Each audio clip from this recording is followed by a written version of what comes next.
भाद्रपद मास की महालक्ष्मी व्रत कथा। राधे राधे, जय श्री कृष्णा। महालक्ष्मी व्रत को गौरी पूजन के नाम से भी जाना जाता है और यह महाराष्ट्र में मुख्य रूप से किया जाता है। इसकी कथा इस प्रकार से है। एक समय महर्षि श्री वेदव्यास जी हस्तिनापुर पधारे। उनका आगमन सुन महाराज धृतराष्ट्र उनको आदर सहित राजमहल में ले गए। स्वर्ण सिंहासन पर विराजमान कर चरणोदक ले उनका पूजन किया। श्री व्यास जी से माता कुंती तथा गांधारी ने हाथ जोड़कर प्रश्न किया, हे महामुनि, आप त्रिकालदर्शी है, अतः आपसे हमारी प्रार्थना है कि आप हमको कोई ऐसा सरल व्रत तथा पूजन बताए जिससे हमारा राज्य, लक्ष्मी, सुख संपत्ति, पुत्र पौत्र आदि व परिवार सुखी रहे। इतना सुन श्री वेदव्यास जी कहने लगे, हमें एक ऐसे व्रत का पूजन व वर्णन कहते हैं जिससे सदा लक्ष्मी जी का निवास होकर सुख समृद्धि की वृद्धि होती है। यह व्रत श्री महालक्ष्मी जी का व्रत है जिसे प्रतिवर्ष आश्विन कृष्ण अष्टमी को विधिवत किया जाता है। हे महामुनि, इस व्रत की विधि हमें इस विस्तार पूर्वक बताने की कृपा करे, गांधारी व कुंती बोलती है। तब व्यास जी कहते हैं कि हे देवी, यह व्रत भाद्रपद शुक्ल अष्टमी से प्रारंभ किया जाता है। इस दिन स्नान करके 16 सूत के धागों का डोरा बनाए, उसमें 16 गांठ लगाए, हल्दी से पीला करे, प्रतिदिन 16 दूब व 16 गेहूं के डोरे को चढ़ाए।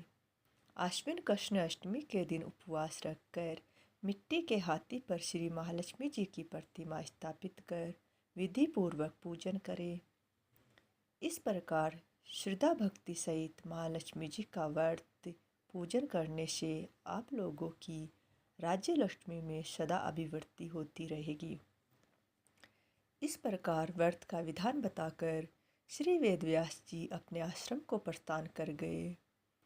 इधर समयानुसार भाद्रपद शुक्ल अष्टमी से गांधारी तथा कुंती अपने अपने महलों में नगर की स्त्रियों सहित व्रत का आरंभ करने लगी। इस प्रकार 15 दिन बीत गए। 16वें दिन आश्विन कृष्ण अष्टमी के दिन गांधारी ने नगर की सभी प्रतिष्ठित महिलाओं को पूजन के लिए अपने महल में बुलवा लिया।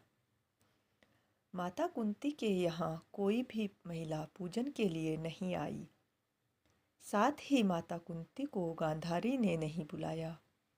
ऐसा करने से माता कुंती ने अपना बड़ा अपमान समझा।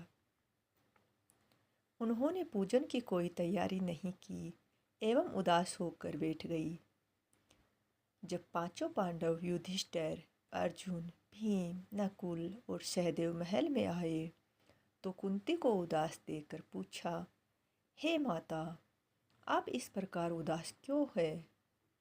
आपने पूजन की तैयारी क्यों नहीं की? तब माता कुंती ने कहा, हे पुत्र, आज महालक्ष्मी जी के व्रत का उत्सव गांधारी के महल में मनाया जा रहा है।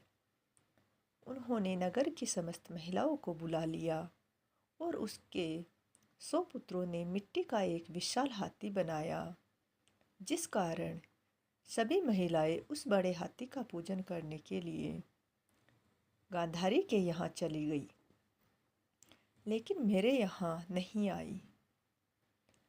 यह सुनकर अर्जुन ने कहा, हे माता, आप पूजन की तैयारी करें और नगर में बुलावा लगवा दे कि हमारे यहाँ स्वर्ग के ऐरावत हाथी की पूजन होगी। इधर माता कुंती ने नगर में ढिंडोरा पिटवा दिया और पूजा की विशाल तैयारी होने लगी। उधर अर्जुन ने बाण के द्वारा स्वर्ग से ऐरावत हाथी को बुला लिया। इधर सारे नगर में शोर मच गया कि कुंती के महल में स्वर्ग से इंद्र का ऐरावत हाथी पृथ्वी पर उतार कर पूजा जाएगा। समाचार को सुनकर नगर के सभी नर नारी, बालक एवं वृद्धों की भीड़ एकत्र होने लगी।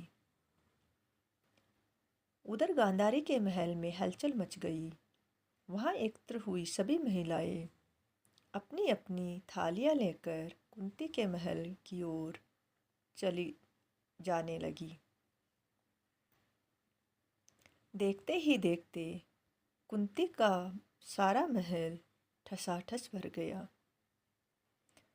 माता कुंती ने एरावत को खड़ा करने हेतु अनेक रंगों के चौक पुरवाकर, नवीन रेशमी वस्त्र बिछवाकर नगरवासी स्वागत की तैयारी में फूल माला, अबीर, गुलाल, केसर हाथों में लिए पंक्तिबद्ध खड़े थे।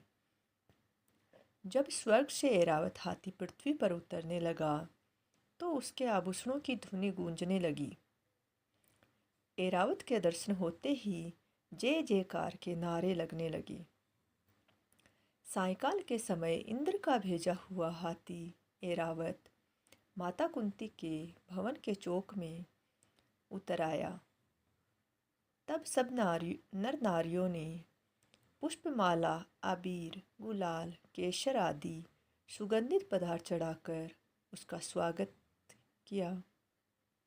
राज्य पुरोहित द्वारा एरावत पर महालक्ष्मी जी की मूर्ति स्थापित करके वेद मंत्रोच्चारण द्वारा पूजन किया गया। नगरवासियों ने भी महालक्ष्मी जी का पूजन किया। फिर अनेक प्रकार के पकवान लेकर एरावत को खिलाए और यमुना का जल उसे पिलाया गया। राज्य पुरोहित द्वारा स्वस्ति वाचन करके महिलाओं द्वारा महालक्ष्मी जी का पूजन कराया गया। 16 गांठों वाला डोरा लक्ष्मी जी को चढ़ाकर अपने अपने हाथों में बांध लिया गया।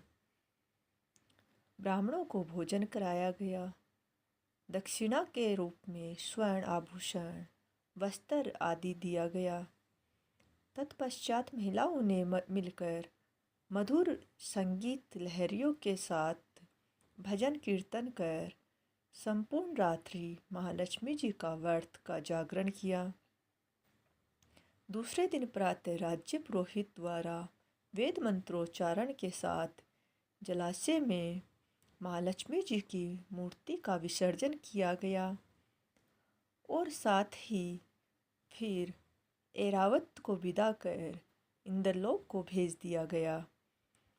इस प्रकार जो स्त्रियां श्री महालक्ष्मी जी का विधिपूर्वक व्रत एवं पूजन करती है उनके घर धन धान्य से पूर्ण रहते हैं तथा उनके घर में महालक्ष्मी जी सदा निवास करती है। इस हेतु महालक्ष्मी जी की यह स्तुति अवश्य बोले। महालक्ष्मी नमस्तुभ्यं नमस्तुभ्यं सुरेश्वरी। महालक्ष्मी नमस्तुभ्यं नमस्तुभ्यं सुरेश्वरी।